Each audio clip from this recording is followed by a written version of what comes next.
The fire started, like so many others, a forgotten candle, an old extension cord.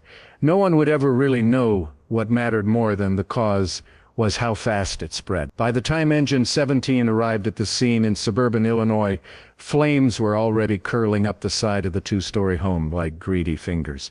Smoke poured from the roof, thick and black, eating the sky. A small crowd had gathered across the street, phones in hand, horror etched across their faces. Screams of panic cut through the noise of sirens, and even before firefighter Jake Monroe unlatched his seatbelt, he knew this wasn't going to be a routine call. It'd been a slow morning at Station 17. The kind where everyone was half watching reruns of old action movies and half listening to weather alerts over cracked intercom speakers. Jake had just poured his second cup of lukewarm coffee when the alarm blared. Structure fire. Residential. Possible. Entrapment. That phrase, possible entrapment, always sent a jolt through his chest. It meant someone might be inside, and someone was. As Jake jumped out of the truck and strapped on his air tank, he scanned the front yard for the homeowner. That's when he saw her, an older woman, barefoot on the lawn, covered in soot, shouting something unintelligible through coughs. She pointed at the house, gasping between words. At first Jake thought she was trying to say a child was still inside, but then he caught at just one clear word in the middle of the chaos. Dog.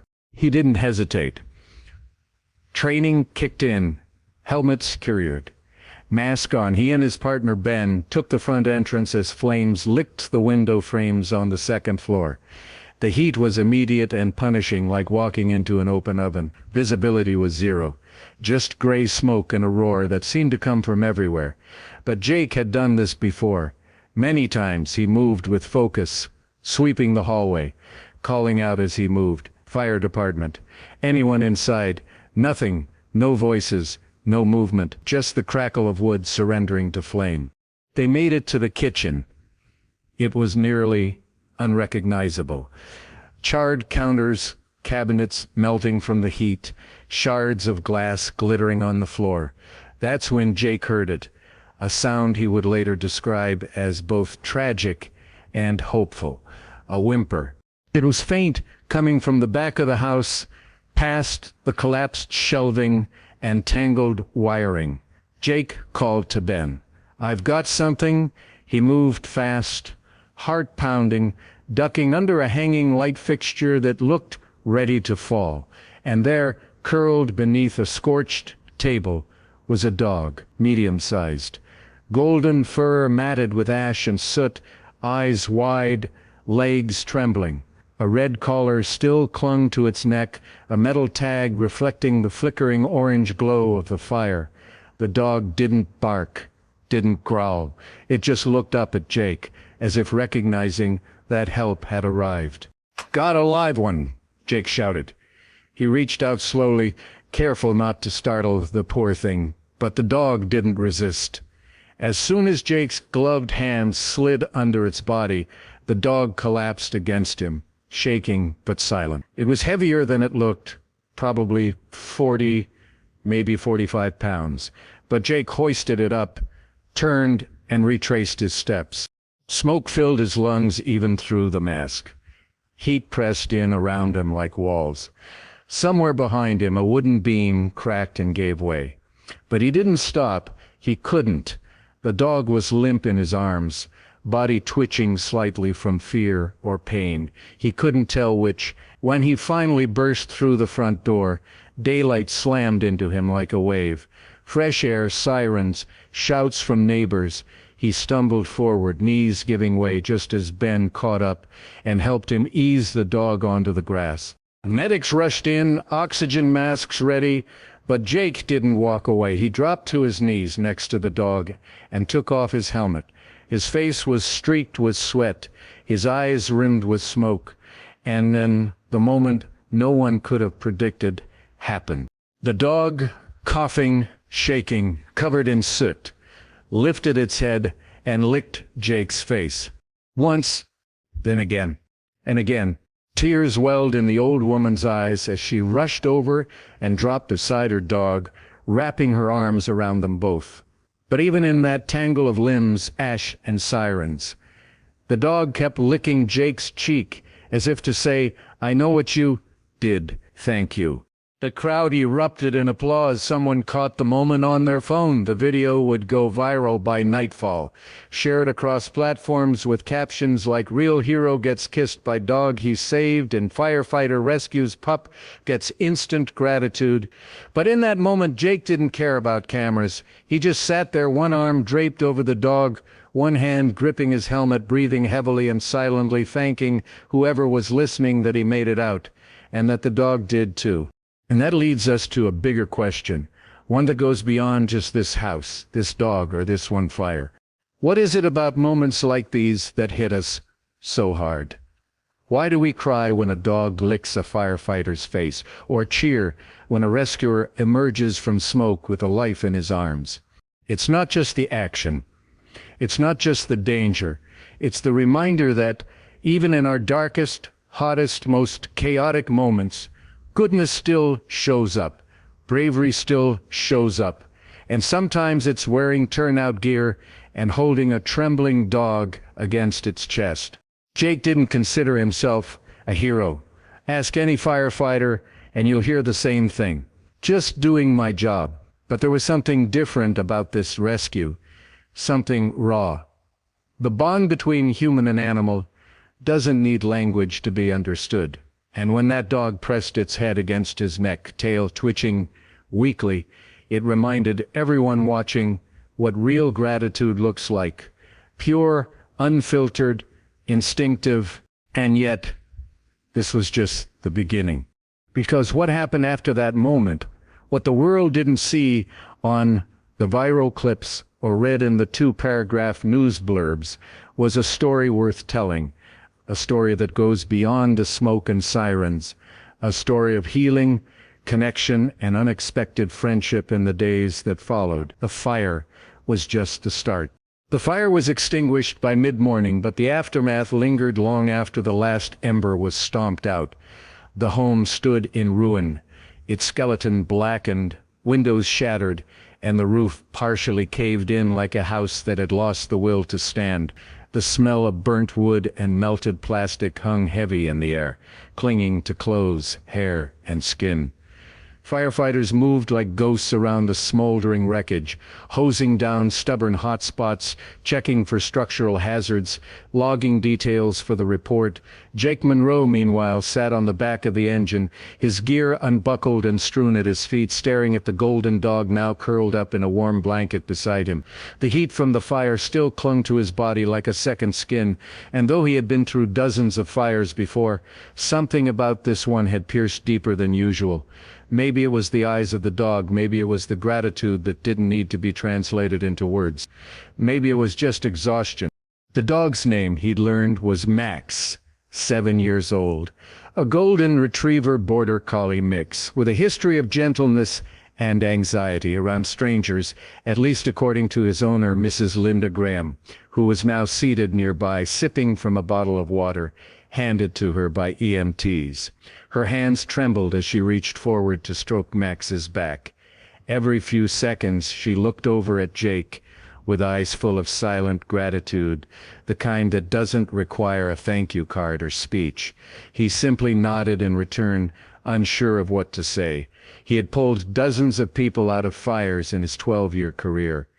But this one felt different.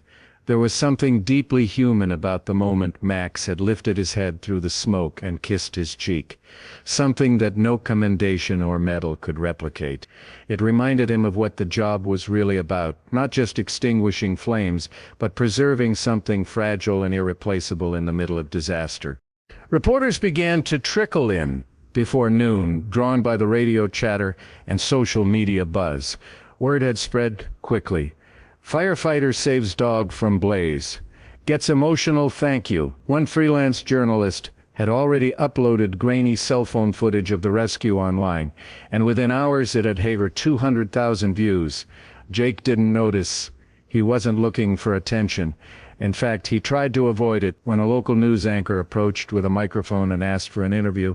He shook his head gently and pointed to Mrs. Graham. "She's the one who lost everything. Talk to her." But Mrs. Graham wasn't interested in media soundbites either.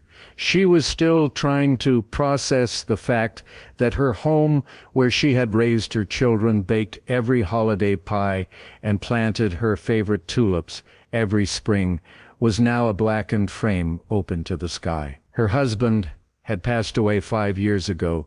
Her kids had moved out of state. Max was all she had left, and she almost lost him too.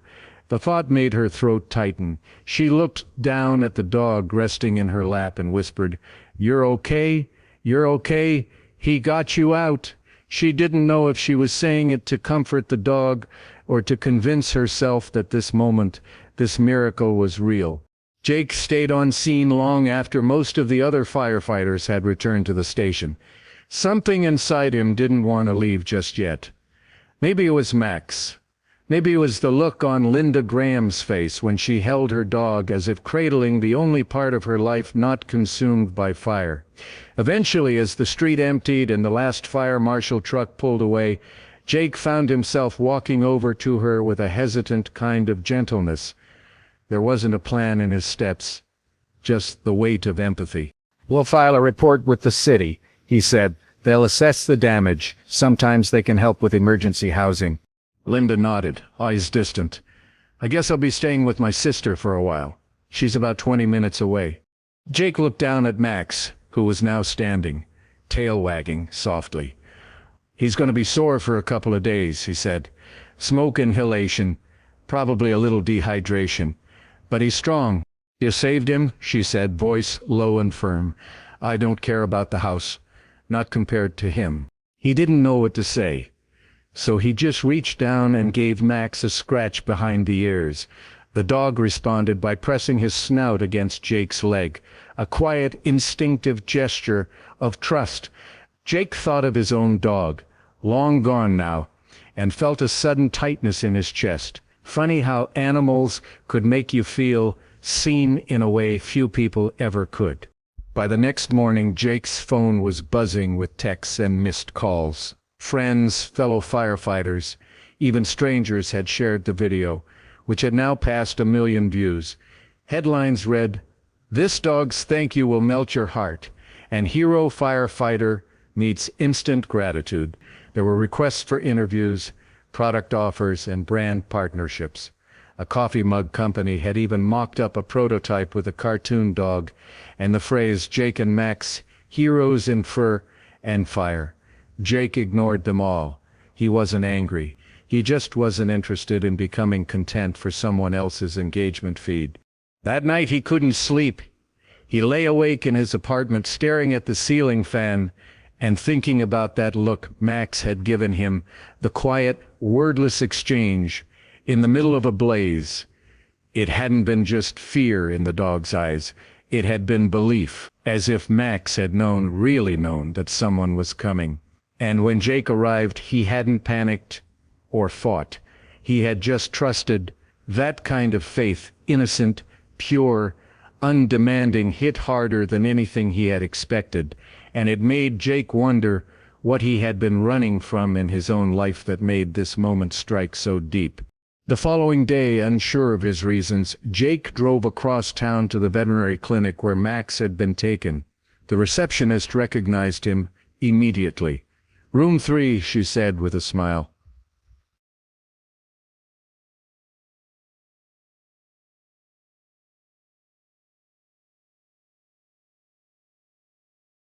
"He's been waiting for you." As he stepped inside, Max's ears perked up. The dog leaped from his spot and, despite being bandaged and sluggish, threw his weight into Jake's. Licks came fast, tail wagging, nails clicking on the tile. Linda looked up from her seat with watery eyes. "He's been restless all morning," she said. "But the second he heard your voice in the hallway," she let the sentence trail off. It didn't need to be finished. Jake knelt down and let Max smother him with kisses. "You're a good boy," he whispered. "You're really something else." And in that quiet exam room, surrounded by the sterile scent of alcohol wipes and latex gloves, something unspoken passed between them, a bond, not of words, but of shared survival. Jake Monroe never liked being the center of attention. He wasn't the kind of man who sought it neither at the fire station, nor in social gatherings, nor even when recognition was deserved. He built his entire identity around service, discipline, and humility. His satisfaction came from doing the job well, and then quietly fading into the background. But the moment the video of him rescuing Max from a burning house exploded online, that quiet life was interrupted by a wave of attention he never saw coming. The footage him stumbling from the smoke-filled doorway, clutching the ash-covered golden retriever in his arms, followed by the now iconic clip of Max licking his face, had spread like wildfire. What was a raw, emotional exchange for Jake and Max became the internet's newest obsession. Local news was just the beginning. Within days, Jake and Max were featured on national morning shows, their photo placed on homepages next to headlines like Firefighter and Dog Capture Hearts Worldwide, and "This rescue will restore your faith in humanity."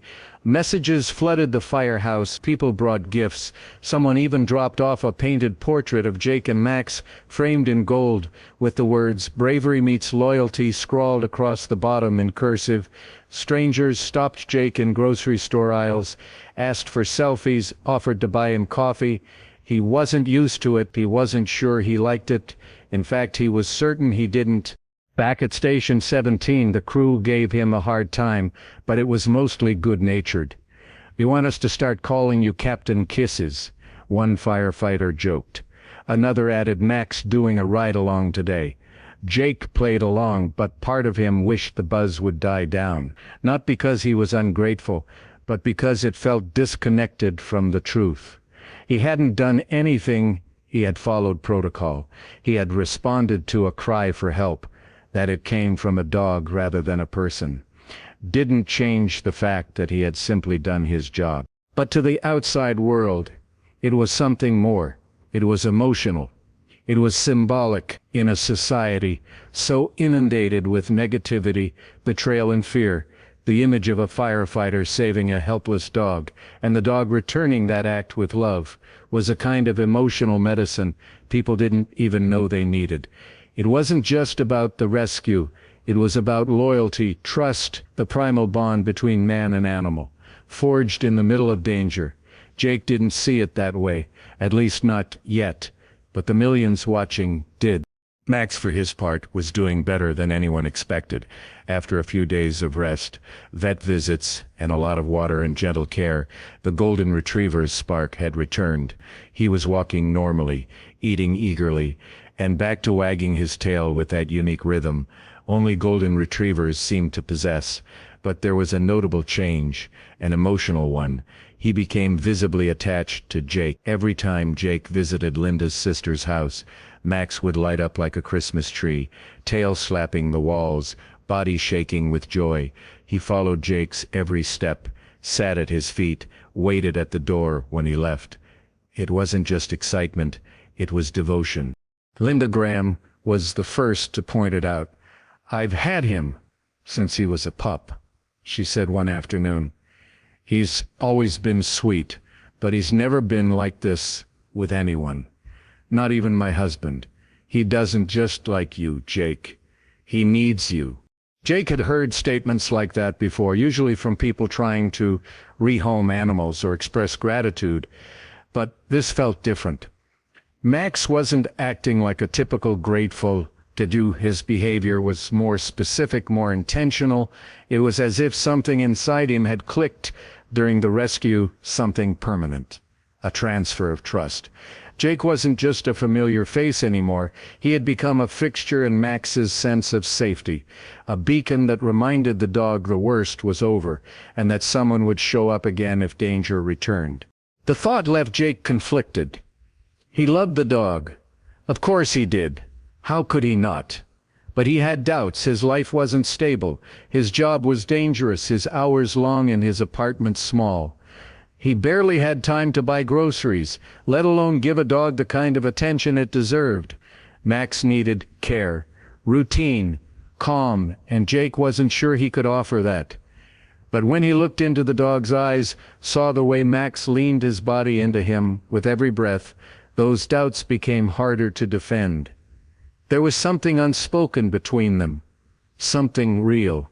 That night, Jake couldn't sleep. He lay in bed staring at the ceiling, the glow of the streetlight casting shadows across the wall. He kept hearing Linda's voice.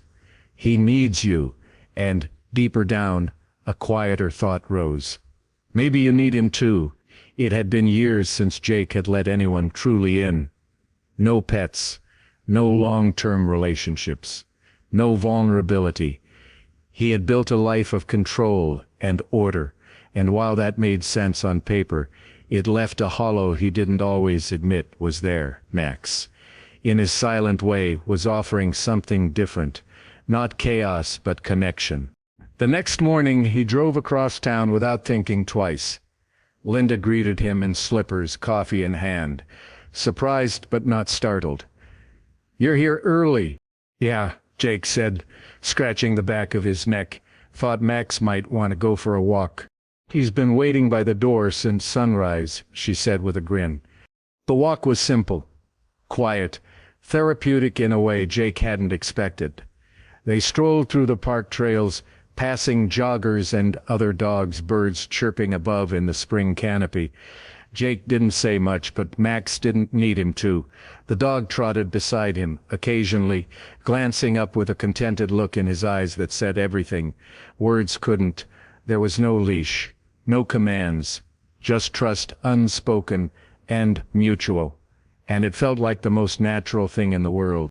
When they reached the car, Max didn't hesitate. He hopped into the passenger seat, circled once, and settled into the same position he had during the rescue, his head resting gently against Jake's thigh. Jake sat for a moment, keys in hand, looking out at the windshield, the hum of distant traffic in the background. He placed his hand on Max's head and said, barely above a whisper, "You ready to go home, buddy?"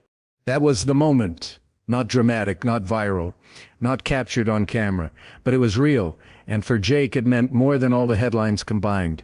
Jake hadn't planned to visit every day, but something about the morning walks with Max quickly became part of his routine. It wasn't just about the dog, it was the way those quiet minutes at dawn helped him reconnect with a part of himself he'd buried beneath years of smoke, sirens, and steel. Each time they strolled beneath the early spring sun, Max walking confidently at his side, Jake felt more grounded, less weighed down by the expectations of the outside world, less guarded. The internet still buzzed with stories about the firefighter and his dog, but none of that noise reached them on those early morning walks. There it was just a man, a dog, and a world waking up. Linda watched it all quietly, saying little, but noticing everything. The way Max wouldn't eat unless Jake had been by that day. The way Jake instinctively brushed leaves off Max's back after every walk. The way Max's ears perked up any time he heard a car that sounded remotely like Jake's.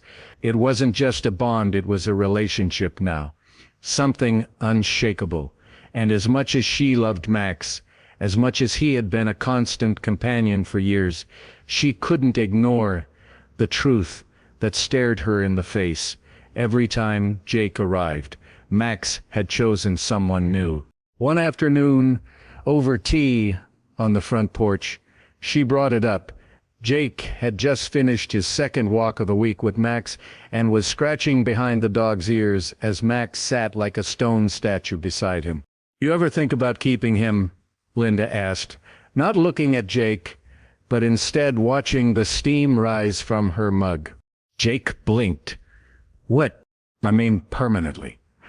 He's already halfway moved in emotionally. Might as well go the rest of the way." Jake let out a breathy laugh.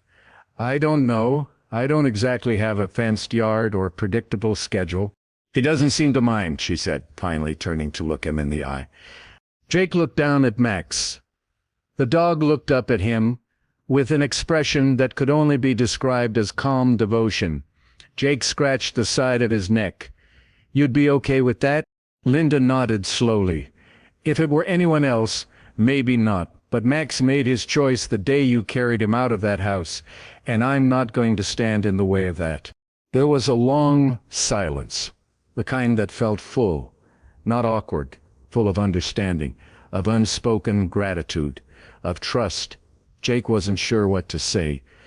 He wasn't even sure what he felt. But somewhere deep in his chest, a door creaked open. A possibility he hadn't allowed himself to entertain before now started to take shape. The following week, Jake brought Max to the fire station for the first time. It wasn't official, just a quick visit during downtime, but the reaction was instantaneous. The guys at Station 17 lit up. Max trotted in like he owned the place, tail swishing like a parade banner. One of the rookies knelt down and said, "Is this the famous Max?" Another tossed a tennis ball down the hallway.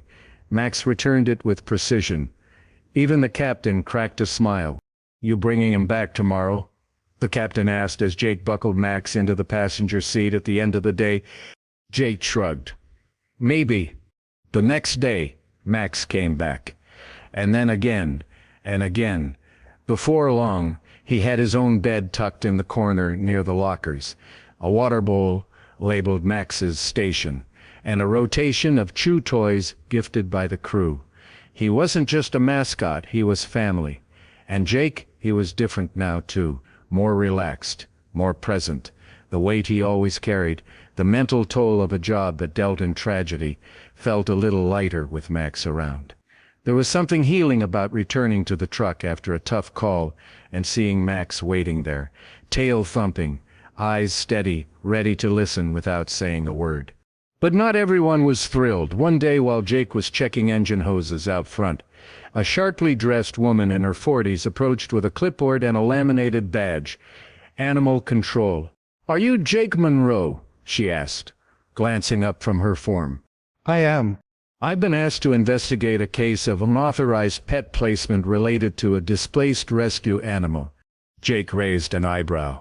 "You mean Max?" The woman nodded. "Yes, there's a question of transfer of ownership without proper documentation." Jake clenched his jaw. "Linda gave him to me. It wasn't a sale or anything shady." "I understand, but technically he's still registered under her name. And given the media attention surrounding this dog, there's concern about publicity being used to bypass process." Jake looked through the station door to see Max sitting at his bed, gnawing peacefully on a rubber bone. "Look, I'm not trying to make a show of this. We bonded, and Linda made the offer." The officer softened slightly. "I believe you, but there's protocol, paperwork. We'll need to do a home inspection and verify that Max is in safe hands." Jake nodded. "Fine. Do whatever you need." That night, he called Linda. She wasn't surprised. "I figured it might come up," she said calmly. "I'll sign whatever they want. Just tell them Max is where he's supposed to be." The inspection came and went. The apartment was small, yes, but clean, well kept, and filled with evidence of care: toys, food, a crate, a leash by the door, and Max, of course, who greeted the inspector like an old friend and stayed calm the entire time. 2 days later, Jake received the email. Max's ownership transfer was approved. Jake sat on his couch that evening, Max's head resting on his lap, and reread the email 3 times. He didn't realize how much he'd been holding his breath until it was over. He reached down, ruffled Max's ears, and said, "Guess it's official now, huh?" Max responded by licking his hand and letting out a sigh. His tail flicked once, and then he went still, as if knowing he didn't have to keep proving anything anymore. He was home. What started as a rescue had turned into something much bigger. Not just a new home for Max, but a shift in Jake's life.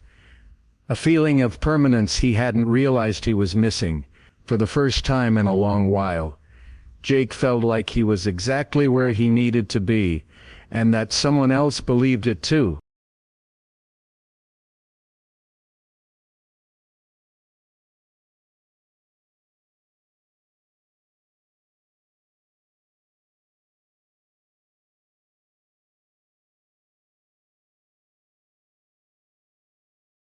It started like any other morning.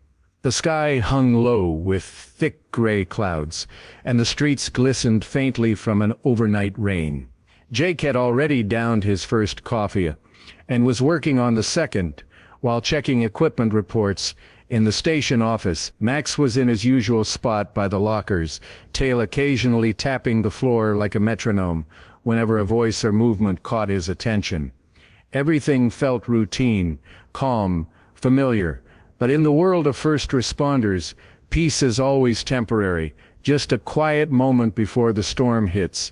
The alarm pierced the station just after 9:20 a.m. Structure fire. Residential. Possible child inside. Jake's heart skipped.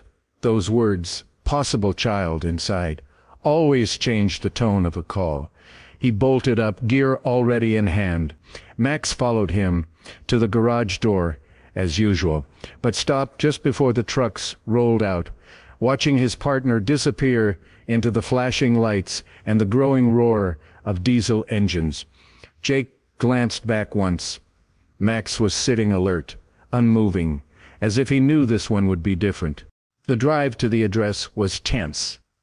It was an apartment building in an older part of town, 4 stories tall, with narrow stairwells and only one fire escape on the rear side. Smoke was already billowing from the second floor, curling like claws through shattered windows. A woman was crying in the street, pointing to the top floor. "My daughter!" she screamed. "She's still in there!" Jake didn't hesitate, mask on, axe in hand. They moved fast, clearing the lower floors, then working their way up a stairwell thick with smoke. He could hear the structure groaning, windows cracking under the heat, floorboards threatening to collapse. And then a sound, faint, a cough, a cry. It was coming from a bedroom down a narrow hallway, half collapsed from fire. Jake didn't stop to think. He shoved through the debris, ducking and crawling, until he reached the corner of the room where a girl, maybe 5 years old, was curled against a closet wall, eyes wide, face covered in soot, coughing and terrified. He scooped her up, wrapped her in his coat, and turned. Flames were licking through the ceiling now. His exit path was gone. For a split second he paused. Then his eyes locked onto the only hope left, the fire escape window. Half shattered, narrow, but possible.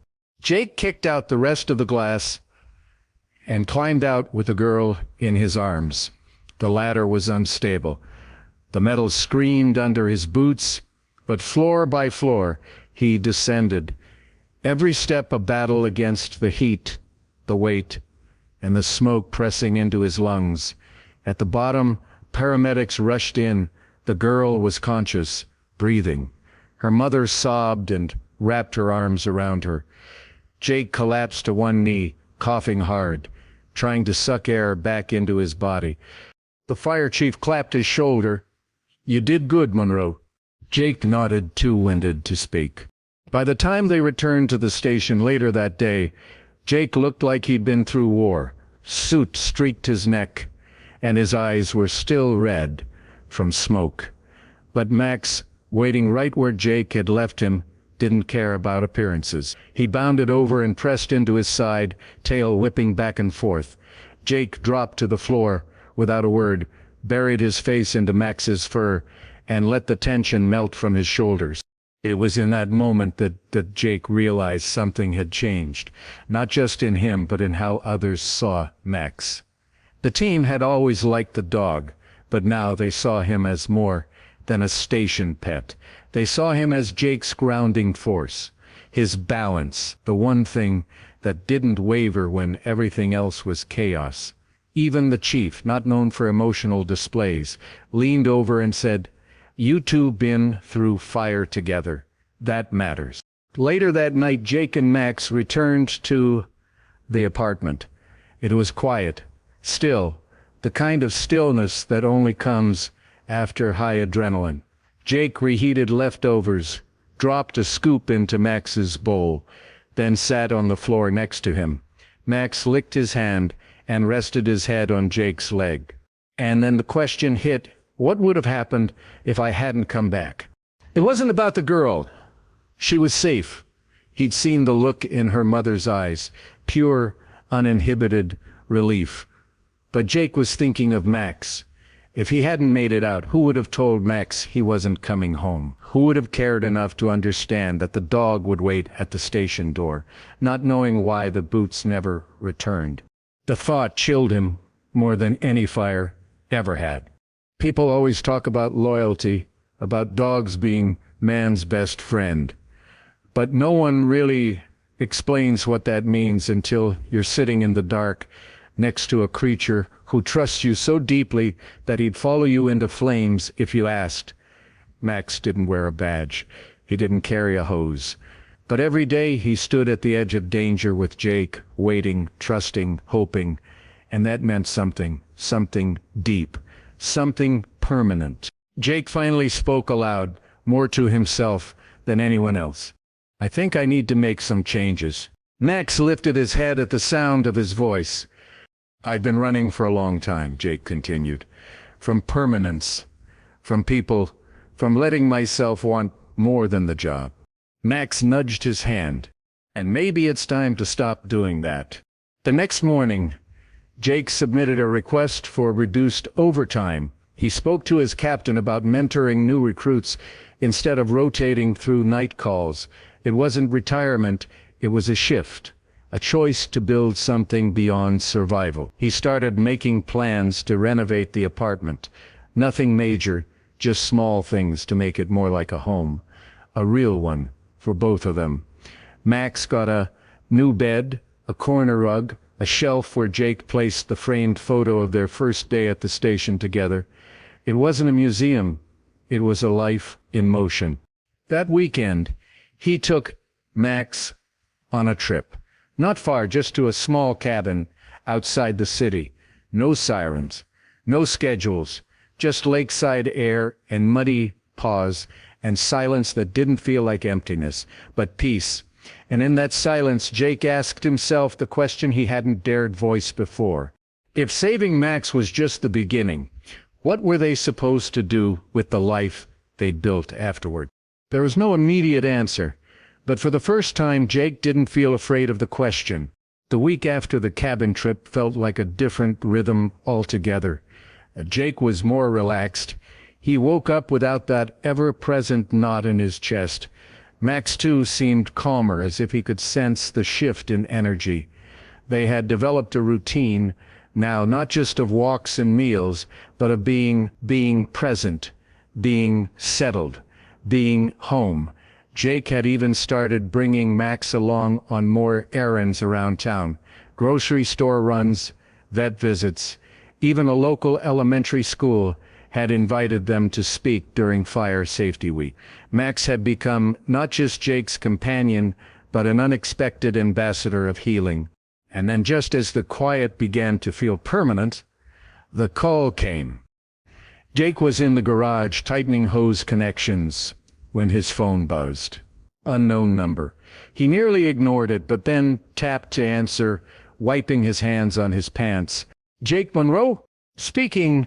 This is Officer Brenner from Portland PD. We're conducting an investigation regarding a fire-related rescue that happened 2 months ago.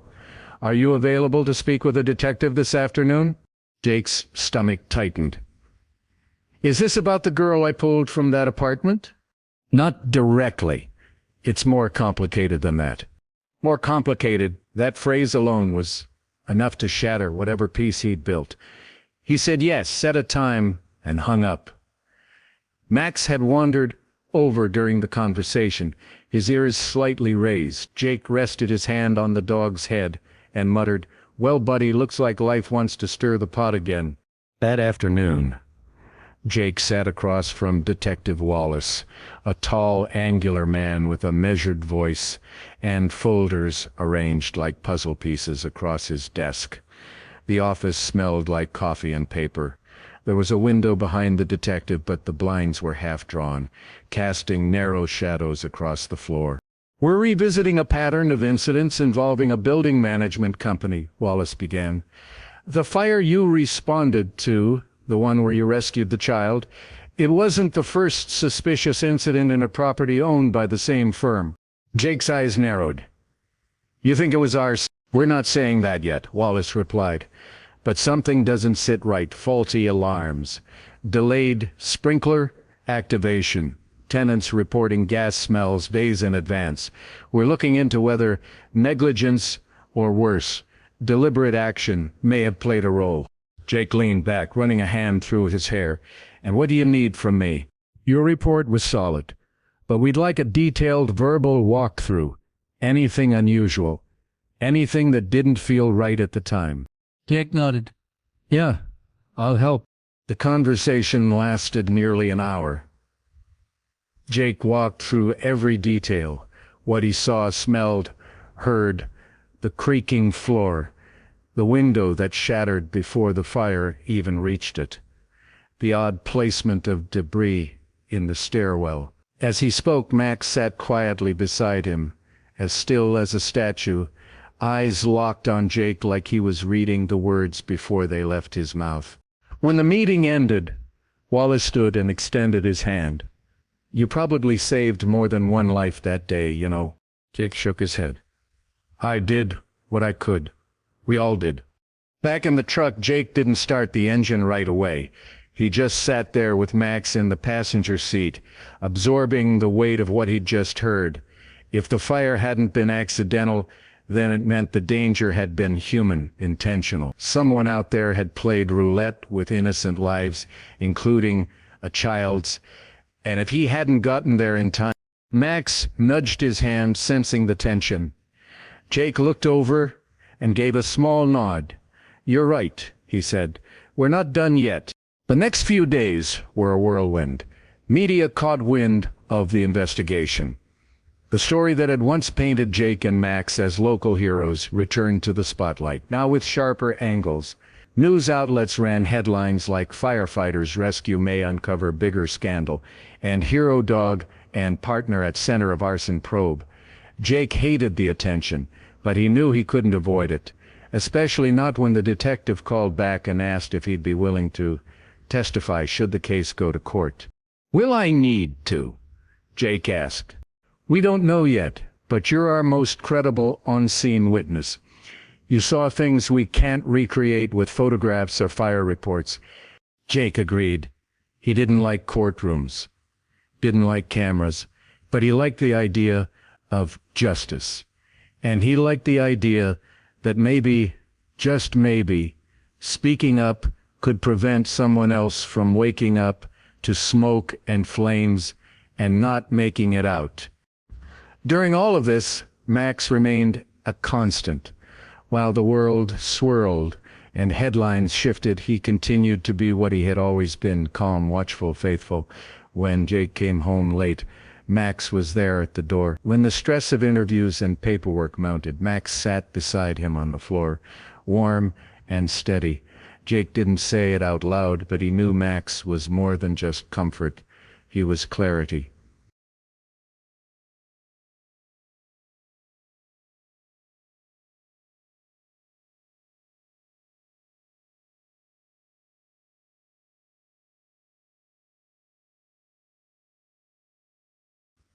A reminder of why Jake got into this job in the first place. Not for praise, not for politics, but for people, for moments where presence could be the difference between tragedy and hope. Then came the twist Jake hadn't expected. One night, as Jake was closing up the firehouse, a woman walked in, thin, mid-30s, dressed neatly but nervously. She looked around, spotted him, and approached. Are you Jake Monroe? He nodded. Can I help you? I'm Heather, she said. My daughter was the one you saved in that apartment fire. Jake froze. He hadn't seen her since that chaotic day on the street. I never got to thank you properly, she continued, her voice trembling. They rushed her to the hospital, and by the time I caught my breath, you were gone. Jake stood silently, unsure of what to say. She's doing great now, Heather added. And she talks about you. She remembers your face, your voice. She has nightmares sometimes, but when I ask her what helps her fall back asleep, she says The man who carried me said I was safe." Jake's throat tightened. He nodded once, slowly. "I just wanted to say thank you," she said, reaching into her purse. She pulled out a crayon drawing, a child's rendition of him carrying her, Max standing nearby, with a wagging tail. It was messy. It was beautiful. Jake took the drawing with both hands and whispered, "Thank you." Heather smiled. "I hope he knows what he means to people, too," she added, nodding to Max. Jake looked at the dog, then back at her. "He does. He really does." The drawing hung in Jake's apartment now, right above the small entry table where he kept his keys and Max's leash. It wasn't framed yet, just pinned gently to the wall with 2 thumbtacks, but every time Jake passed it, he paused. The crayon colors were uneven, the proportions all wrong, but the emotion, it was perfect. A firefighter with big arms and a bigger heart, and a golden dog smiling beside him as flames roared in the background. It was how a child saw courage, and for Jake that made it feel more real than any newspaper headline or official commendation ever could. In the days following Heather's visit, Jake found himself thinking more deeply about what came next.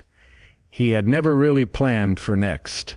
His life had always been about shifts, calls, meals between emergencies, and rest when he could catch it. But now, with Max by his side and the investigation still moving forward, next had become a question he couldn't ignore.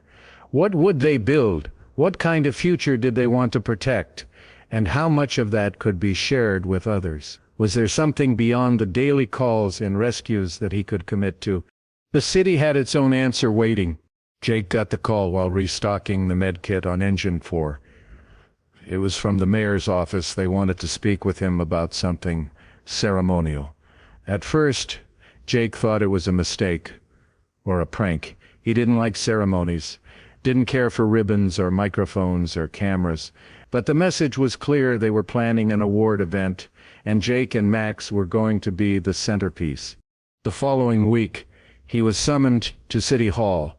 The chambers were packed with local officials, news outlets, school children, and more than a few curious residents who had followed the story since day one.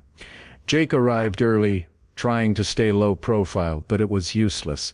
The second he walked in with Max calm and steady at his side, people turned, smiles appeared, hands were raised in waves, some even stood to clap.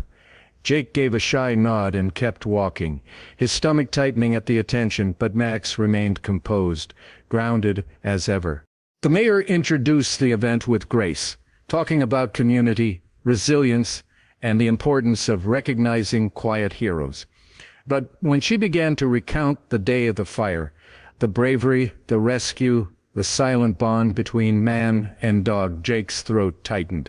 He wasn't used to hearing his story told like this, not like a report or a transcript, but like a parable, like something that meant more than just heat and notes and timing. Then came the surprise. In addition to this commendation, the mayor said, holding up a framed certificate, we are officially appointing Max as Portland's first honorary fire service dog. The crowd applauded, loud, sustained. Max tilted his head, as if confused, then barked once, which only made the crowd louder. Jake, despite himself, smiled for the first time that day. They placed a custom collar on Max, engraved with the city seal and a tag shaped like a fire badge. Photos were taken, speeches were made, and at the end, when a local school choir sang a rendition of Lean on Me, Jake stood quietly beside Max, letting the sound wash over them both like a wave of warmth. That night, back home, Jake removed the collar and placed it gently on the table. He ruffled Max's fur and whispered, "You did good, buddy." Max leaned into his hand, tail thumping slowly. They sat like that for a long time, man and dog, hero and partner, in the stillness of a moment they never saw coming. In that silence, Jake began to realize that peace isn't always about absence of noise. Sometimes it's about presence, being completely in the moment together. But life wasn't done testing them yet. The very next day, Jake received an unmarked envelope at the station. Inside was a photograph, black and white, grainy but unmistakably showing the back hallway of the apartment building that had burned. In the corner, barely visible, was a figure, hooded, carrying what looked like a gas can. No return address. No explanation. Jake showed the photo to Detective Wallace that evening. "This changes everything," Wallace said grimly. "If this is real, we're not just talking about negligence. We're talking about arson with intent. And if they sent it to you directly—" "They know where I work," Jake said, finishing the thought. Wallace nodded. "You might want to watch your back." Jake didn't sleep much that night. He lay in bed staring at the ceiling. Max curled against his side, the weight of responsibility heavier than ever. What had started as a rescue had now become a mystery. And worse, a threat. Someone out there knew that Jake was paying attention, and they weren't happy about it. The next morning, Jake changed their routine. He didn't take Max to the station. He didn't post any updates. He stayed quiet, alert, watching. That's when he realized something new had crept into his life. Not just purpose, not just peace, but danger. And not just the kind that came from flames. The kind that walked and talked and carried secrets. He started documenting everything. Conversations, observations. He bought a small safe for his apartment and stored the photo, the drawing from the girl, even copies of the fire report. He didn't know who had sent the photo or why, but he knew it wasn't random. Max, always intuitive, seemed to sense the shift. He stayed closer, more protective, barked once at a car that slowed too long outside their building, sat near the door every evening without being told. There was no doubt in Jake's mind now. Something was brewing beneath the surface. Jake didn't want to involve Linda, but he called her anyway, just in case. Told her everything. She was shaken, but calm. "You two changed something," she said. "When you save a life, you shift the balance. People notice, people react." "But why threaten us?" Jake asked. "Because some people fear the truth more than fire." He hung up and sat in silence. That sentence echoed in his mind like a drumbeat. Some people fear the truth more than fire. And maybe that was the point of it all. Maybe the reason he and Max had been thrown together wasn't just about survival or healing or companionship. Maybe it was about something bigger, exposing the rot, the corruption, the parts of society that burned from the inside out while everyone else looked away. That night, before bed, Jake pulled out the photo of the girl's drawing. He stared at it for a long time, fingers resting on the edge of the paper. The innocence, the bright colors, the way she had drawn Max with a heart over his head. It all hit differently now. "They think we're afraid," he whispered to Max. "But they're wrong." Max blinked up at him, tail brushing the floor like a silent pledge. Jake stood, locked the door, and switched off the light. Jake's apartment had never been a fortress. It was modest, lived in, and quiet. Just enough space for him and Max to breathe without tripping over each other. But now, as days passed, and the anonymous photo haunted his thoughts, Jake saw it differently. He found himself checking the locks twice before bed, glancing through the peephole longer than necessary, even closing the curtains when he normally left them open to catch the sunrise. It wasn't paranoia. It was preparation, because whatever the truth was behind that blurry image, it came with shadows. And those shadows were moving closer. Max felt the shift in atmosphere. He began sleeping closer to the door, ears twitching at the slightest creak in the hallway. He followed Jake around the house more closely than ever, standing alert whenever the phone rang or someone knocked. He wasn't aggressive. He didn't growl or bark needlessly. But his posture had changed. There was a layer of vigilance beneath his calm that hadn't been there before. Jake noticed it. He didn't need to train Max to protect him. The bond they shared had already taught Max what was at stake. 2 days after receiving the photo, Jake got a message from Detective Wallace. "We're escalating the investigation," the voicemail said. "New evidence confirms your fire wasn't an isolated case. There's a pattern." Jake's gut tightened as he dialed Wallace back. The answer came quickly. "There's a warehouse," Wallace told him. "Old furniture storage. Same management company as the apartment fire. Burned down 2 years ago. Same signs, disabled alarms, failed sprinklers. No one looked closely back then. But we're connecting the dots now, and Jake, we believe someone's trying to erase witnesses." Jake gripped the edge of the countertop. "Erase," he repeated. "As in eliminate," Wallace said plainly. "Don't take any chances." That night Jake didn't sleep. The apartment was too still, too quiet. He moved from room to room, checking the windows and door locks twice, even peering into the alley behind the building. Max stayed by his side every step of the way, silent and observant. Around 2 a.m., Jake finally sat on the couch, his head in his hands. He wasn't afraid for himself. Not really. What gnawed at him was the idea that people he cared about, Linda, the girl he saved, even Max, could get caught in something bigger, something designed to be invisible until it was too late. And then, just before dawn, it happened. To sound subtle, but deliberate. The slow scrape of a door handle. Jake froze. Max rose to his feet instantly, body tense, ears erect. Both of them were perfectly still as the noise came again. A rattle, a click. Someone was trying the back door. Jake moved quietly.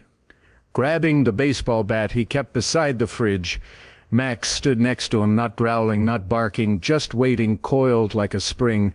Through the frosted glass of the door, Jake could see the faint outline of a figure, a shadow moving slowly, methodically. Jake flipped the kitchen light on. A pause. Then the figure bolted.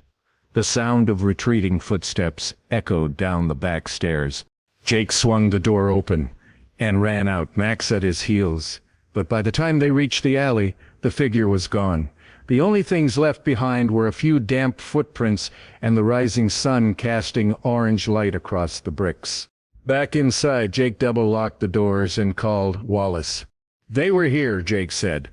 "Didn't get in, but they tried." Wallace's voice was clipped.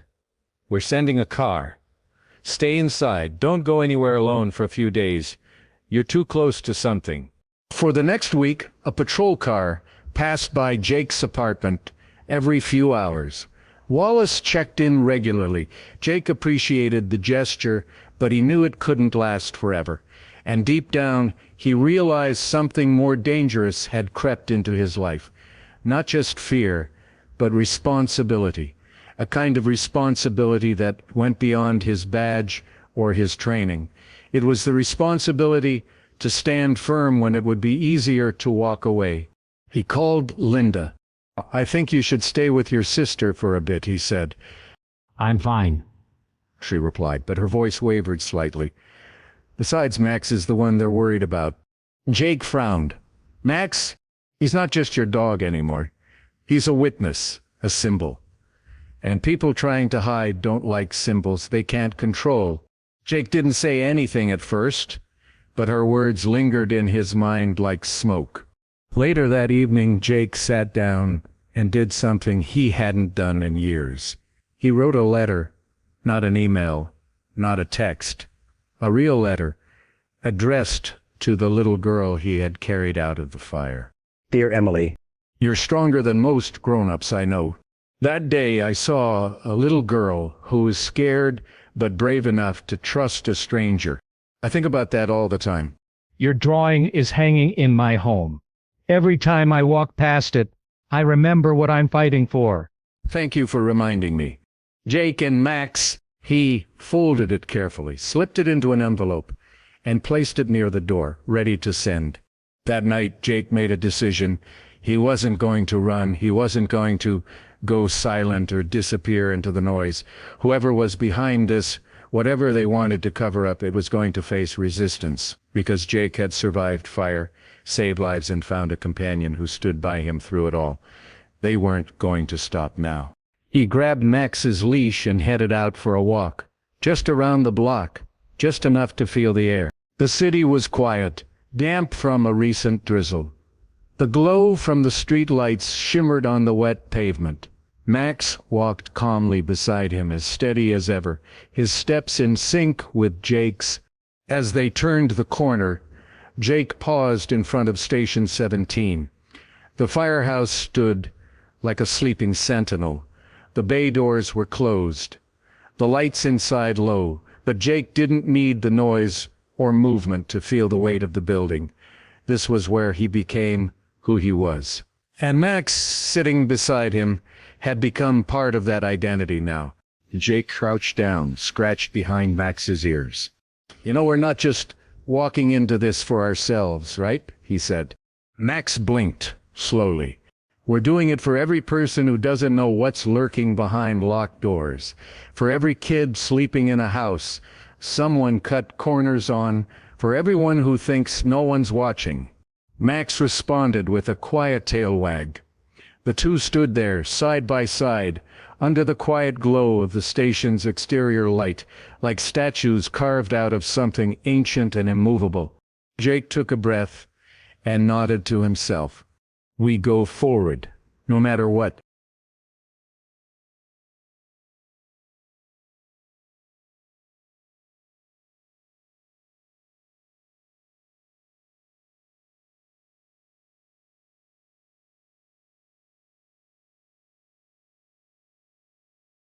The morning after their quiet walk around the firehouse, Jake awoke with a clarity he hadn't felt in weeks. He made coffee, fed Max, and sat by the window without turning on the TV or checking his phone. The neighborhood was still. Leaves rustled along the sidewalks. The air smelled faintly of rain and gasoline. It was the kind of calm that doesn't last, too quiet, too still, like a breath held before the scream. And Jake knew deep down the storm was about to hit.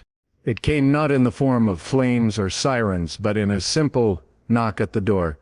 Jake froze. Max lifted his head. 3 knocks, firm, evenly spaced. Jake looked through the peephole. It wasn't Wallace. It wasn't the mailman. It was a man in a dark jacket, with no badge, no clipboard, just standing there, still. Jake didn't open the door. "Who is it?" he asked, loudly. The man didn't answer. He turned and walked away slowly, too slowly, not in fear, not in confusion, like someone who had delivered a message without speaking. Jake watched from the window as the man disappeared into a black SUV, parked half a block away. No plates. That same afternoon, Wallace called again. "Something happened at the City Archive building," he said. "Security footage was erased. Someone broke in last night. All files related to city inspection reports for the last 5 years gone." Jake's heart dropped. "Let me guess. All the fire inspection documents for those buildings were stored there." "Exactly." Jake clenched his jaw. "Someone's cleaning house." Wallace didn't argue. "We're moving fast." But they're moving faster. By that evening, Jake's mind was racing. Whoever was behind this wasn't just sloppy or careless. They were organized, strategic, and now they were watching him. The silence between attacks wasn't safety, it was stalking. Jake pulled Max closer that night, locking every window, unplugging devices, covering the peephole. He didn't sleep, he listened. Max didn't sleep either. He paced, sat by the door, growled softly once around 3 a.m. It was enough to convince Jake that eyes were still on them. But Jake didn't retreat. Instead, he gathered what he had, copies of fire reports, names of tenants he'd helped, his own call logs from that night. And then he made a decision he hadn't dared make before. He was going to talk, not just to Wallace, not just in a courtroom, but to the public. He called the local news station. "This is Jake Monroe," he said. "The firefighter from the dog rescue story." The receptionist lit up. "Oh, yes, of course. What can we do for you?" "I have something to say, and I want it on the record." By the end of the day, he was scheduled for a live interview the next morning. Jake barely told anyone, not even Linda. He didn't want her worrying. He just knew it was time. At the studio, the cameras felt colder than he expected. The lights were harsh. The anchors smiled too much.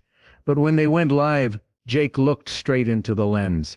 "There's something happening in our city," he began.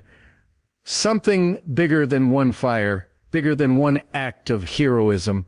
Buildings are burning, records are disappearing, and people are being intimidated into silence." The interviewer leaned in. "Are you saying the fire you responded to was intentional?" "I'm saying it might have been," Jake replied. "And I'm saying someone doesn't want the truth to come out." He spoke calmly, firmly. He didn't accuse individuals. He didn't speculate wildly, but he laid out facts, patterns, names of buildings, similar failures. He described the photo he'd received, the attempted break-in, the message sent without words. And when the interviewer asked why he was choosing to speak now, Jake didn't hesitate. "Because I'm tired of pretending that silence is the same as safety. It's not. Silence is surrender, and I didn't become a firefighter to stand down." The interview was only 10 minutes, but it was enough. By the time he got back to the station, his phone was blowing up. Friends, strangers, fellow firefighters. Most were supportive, a few were cautious, but one message stood out, a number he didn't recognize with just 5 words. "You've made a serious mistake." Jake showed the message to Wallace. "They're getting nervous," the detective said, "which means we're getting close." The next day, the retaliation came. Jake was at the firehouse when the call came through. Smoke reported at a veterinary clinic downtown. He didn't make the connection right away. He jumped in the truck, suited up, rushed to the address. But when they arrived, he froze. It was Max's vet. The front door was smoking. No flames yet, but scorch marks marred the windows. Something had been thrown, maybe a Molotov cocktail, but it hadn't ignited fully, just enough to cause damage, enough to scare. Jake stepped back, heart pounding. This wasn't coincidence. This was a message. He turned to his captain. "I need to make a phone call." He called Linda. "Are you okay?" he asked. "I'm fine," she said, but her voice was shaking. "I saw the news. You need to go stay with your sister tonight." She didn't argue. When he hung up, Max was sitting in the back of the engine, staring out the window, calm, steady, but Jake could feel the heat in his own chest rising. Not from fire, but fury. They had crossed a line. That night, Jake sat at his kitchen table and made a list, a real one.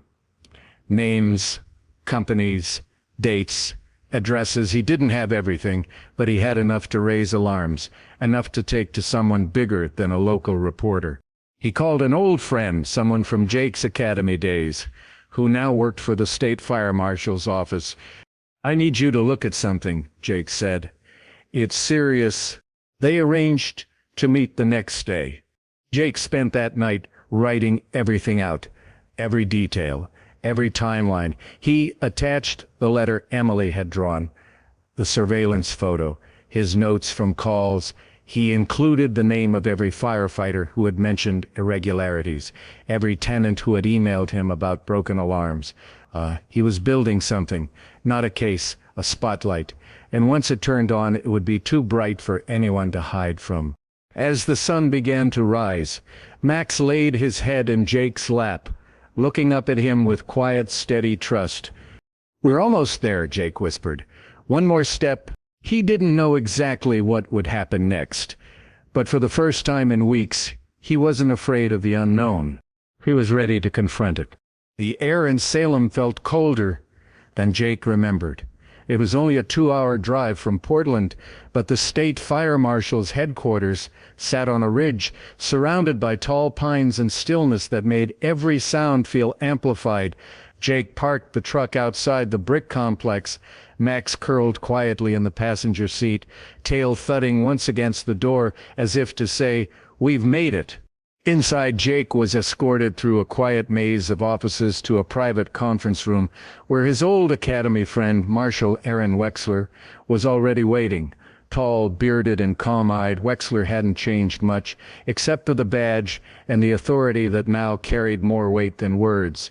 "I watched the interview," Wexler said, as they shook hands. "You kicked a hornet's nest." Jake nodded. Figured it was time. Over the next 2 hours, Jake laid everything out: the fire, the girl, the erased archives, the grainy photo of the attempted break-in, the message on his phone, the arson at the vet clinic. He handed over documents, his own notes, and even Max's behavioral changes. Wexler didn't interrupt much, just listened, taking it all in. By the time Jake finished, there was a long silence. "You've got enough for an investigation," Wexler said. "Not just for negligence, for conspiracy, possibly organized crime, depending on where the trail leads." Jake leaned back, exhaling slowly. "And you'll take it from here?" "We'll launch a task force," Wexler said. "But Jake, this doesn't end with reports. These people, you've rattled them. If we do this, it's going public. Court, news, subpoenas. You'll be in the center of it." Jake glanced down at Max, who was sitting like a statue beside his chair. "I've been in fire before," Jake said. "I'll walk through this one too." Over the following weeks, the task force did exactly what Wexler promised. They traced building contracts, falsified inspections, financial records linked to dummy companies. It all tied back to a single real estate developer, one who had quietly taken over dozens of properties in low-income neighborhoods and was cutting corners with deadly consequences. When the fires happened, he simply cashed the insurance and walked away. But now, thanks to Jake's evidence and testimony, the web unraveled. Multiple arrests were made, city officials were suspended, journalists ran exposés that shook the Portland housing scene to its core. The public outcry was fierce, angry, and overdue. And in the center of it all stood the firefighter, who had simply done his job, saved a child, and refused to be silent. Jake didn't like the press attention, but he handled it. When he had to speak, he did it with honesty. When asked what kept him going, he didn't talk about medals or headlines. He always gave the same answer: Max. Because through it all, the smoke, the silence, the surveillance, Max had been the constant. Steady, loyal, protective, not just a dog, not just a mascot, a partner. After the final round of trials concluded, the mayor invited Jake back to City Hall. But this time it wasn't just to thank him. It was to name something after him. The Monroe and Max Community Fire Education Program was launched that day, an outreach initiative focused on teaching kids fire safety, pet safety during disasters, and the power of speaking up. Jake gave a short speech, thanked his crew, and tried not to choke up when the kids handed him a giant poster board signed with notes like, "Thank you for being brave," and "Max is the best dog ever." As they left the ceremony, Jake looked over at Max, who was trotting beside him in a brand new red vest with a small golden badge that read "Service Dog of Honor." "You realize you outrank me now," Jake muttered. Max let out a soft huff, amused. They walked back to the truck in silence. The fight was over. The danger had passed. But Jake knew something else was beginning now. A new chapter, one that wasn't about fire, but about growth, about choosing how to live after surviving something you never expected to face. Weeks passed. The station returned to its rhythm. Jake resumed shifts, but fewer now. He'd trained a new batch of recruits, young, green, and full of adrenaline. He liked watching them figure it out. like knowing that he could guide them without carrying everything on his shoulders alone. One evening, while he and Max were walking through the neighborhood, a familiar voice called out, "Jake." It was Heather, Emily's mother, walking toward them with her daughter in tow. Emily was taller now, her hair longer, a pink jacket tied around her waist. She held something behind her back. "We wanted to give you something," Heather said. Emily stepped forward and shyly handed over a new drawing. This one was more detailed, Jake standing beside Max in front of a school, children listening, books in their hands. Above them, written in big purple letters, "Thank you for teaching us to be strong." Jake swallowed hard. "She asked to draw it after seeing your program on TV," Heather said. "She's doing better now, sleeping through the night. Said she wants to be a firefighter one day." Jake knelt down to eye level. "That takes guts, Emily." The girl nodded. "I'm not scared of fire anymore, because you weren't." Jake smiled. "I was scared, but I didn't stop. That's the trick." Emily grinned. "Max wasn't scared." Jake looked at Max. "No, he never is." As they said their goodbyes, Jake and Max continued walking, the drawing carefully rolled and tucked under his arm. It would go next to the first one, a reminder of how far they'd come. Later that night, as the sun dipped low and the last light spilled through the window, Jake sat in his kitchen, a cup of tea in hand. Max lay at his feet, snoring softly. There were no sirens, no knocks, no threats, just the hum of a quiet home filled with meaning. Jake thought about everything that had happened: the fire, the rescue, the danger, the truth. But most of all, he thought about what Max had brought into his life, not just loyalty, but direction, purpose. It had started with a single act, a dog pulled from a burning house, but it became a life-defining journey, one filled with risk and fear, but also love, partnership, redemption. Jake leaned down, rubbed Max's head. "You saved me too, buddy." And Max, half asleep, gave a soft, contented sigh.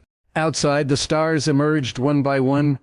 The city moved forward, unaware of all the small, quiet battles that had shaped it. But inside that apartment, a man and his dog sat side by side, knowing they'd faced the worst, and chose again and again to do what was right.